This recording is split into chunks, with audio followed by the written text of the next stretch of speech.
Hi friends, welcome to ஆராஸ் vlog. ஆராஸ் vlog சேனலை சப்ஸ்கிரைப் பண்ணாதவங்க சப்ஸ்கிரைப் பண்ணிக்கோங்க.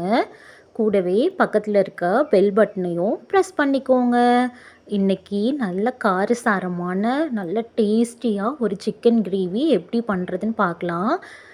நீங்கள் நான் சொல்கிற மெத்தடில் ட்ரை பண்ணி பாருங்கள், செம்ம டேஸ்ட்டாக இருக்கும்.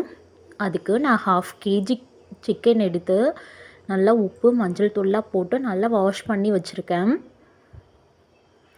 இப்போது அந்த சிக்கனில் மறுபடியும் உப்பு மஞ்சள் தூள் மிளகாய் தூள் கர்டு இதெல்லாம் சேர்த்து நல்லா மிக்ஸ் பண்ணி வச்சுக்கோங்க. அப்போ தான் சிக்கன் நல்லா சாஃப்டாக இருக்கும். இல்லைனா வேக வைக்கும்போது கொஞ்சம் ஹார்டான மாதிரி இருக்கும். அதனால் கர்டெல்லாம் சேர்த்து நல்லா மிக்ஸ் பண்ணி வச்சுக்கோங்க.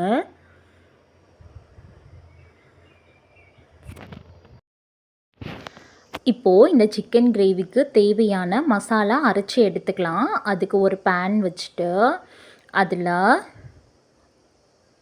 மிளகு 1 ஸ்பூன், சீரகம், சோம்பு, கருவேப்பிலை 2 கொத்து,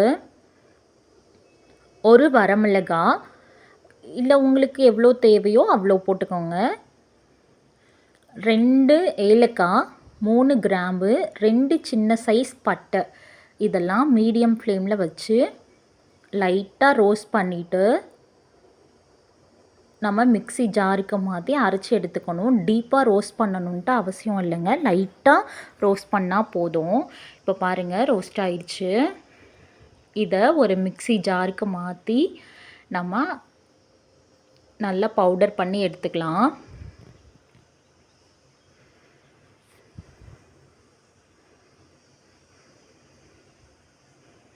பாருங்கள், இந்த அளவுக்கு பவுடர் பண்ணால் போதும். இப்போது அது கூடவே ஒரு சின்ன சைஸ் இஞ்சி, ஒரு 5 பல் பூண்டு, ஒரு 5 சின்ன வெங்காயம், இதெல்லாம் சேர்த்து ஒரு பேஸ்ட் பண்ணி எடுத்துக்கோங்க. மிக்சியில் போட்டு அரைச்சி எடுத்துக்கோங்க. அரைச்சி தனியாக எடுத்து வச்சுக்கோங்க. இப்போது ஒரு கடாய் வச்சுக்கலாம். கடாயில் ஒரு 3 ஸ்பூன் ஆயில் சேர்த்துக்கலாம். ஆயில் நல்லா காஞ்சி வந்ததுக்கப்புறம் சோம்பு கொஞ்சமாக சேர்த்துட்டு சின்ன வெங்காயம் ஒரு 15லேருந்து 20 சின்ன வெங்காயம் கட் பண்ணி வச்சுருக்கேன், அதை வந்து சேர்த்துக்கலாம். சேர்த்துட்டு கறிவேப்பிலை, ஒரே ஒரு வரமிளகாய், கொஞ்சம் போல் உப்பு சேர்த்து நல்லா வதக்கி விட்டுக்கோங்க.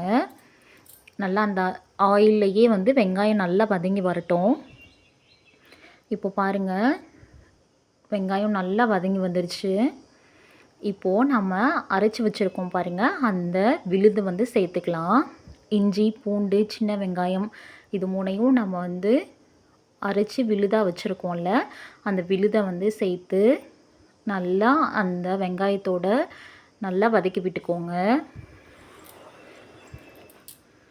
நல்லா வதங்கினதுக்கப்புறம் நம்ம சிக்கனை ஆட் பண்ணிக்கலாம்.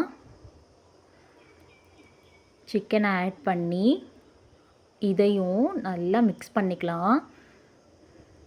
நல்லா அந்த ஆயிலே நல்லா மிக்ஸ் பண்ணி விடுங்க. இப்போது ஒரு 5 மினிட்ஸ் வந்து அந்த சிக்கன் வந்து அந்த ஆயிலே ஃப்ரை ஆனதுக்கப்புறம் ஒரு 1/2 தக்காளி எடுத்து கட் பண்ணி வச்சுருக்கேன், அதை ஆட் பண்ணி நல்லா கலந்து விட்டுக்கலாம். கலந்து விட்டதுக்கப்புறம் லைட்டாக தண்ணி ஊற்றிக்கோங்க. இப்போது மசாலா ஐட்டம்லாம் சேர்த்துக்கலாம். அதுக்கு நான் குழம்பு மிளகாய் தூளும் சிக்கன் மசாலா தூளும் சேர்த்துருக்கேன். அது கூடவே நம்ம அரைச்சி வச்சுருக்கோம் பாருங்கள், அந்த பவுடரையும் சேர்த்துக்கலாம். சேர்த்துட்டு நல்லா கொதி வரட்டும். இப்போ பாருங்கள், ஆயிலெலாம் நல்லா பிரிஞ்சு வந்துருச்சு. இப்போ பாருங்கள், செம்ம டேஸ்டியான சிக்கன் கிரேவி ரெடி ஆயிடுச்சு. நீங்களும் இந்த மெத்தடில் ட்ரை பண்ணிவிட்டு எப்படி இருக்குன்னு கமெண்ட் பண்ணுங்கள்.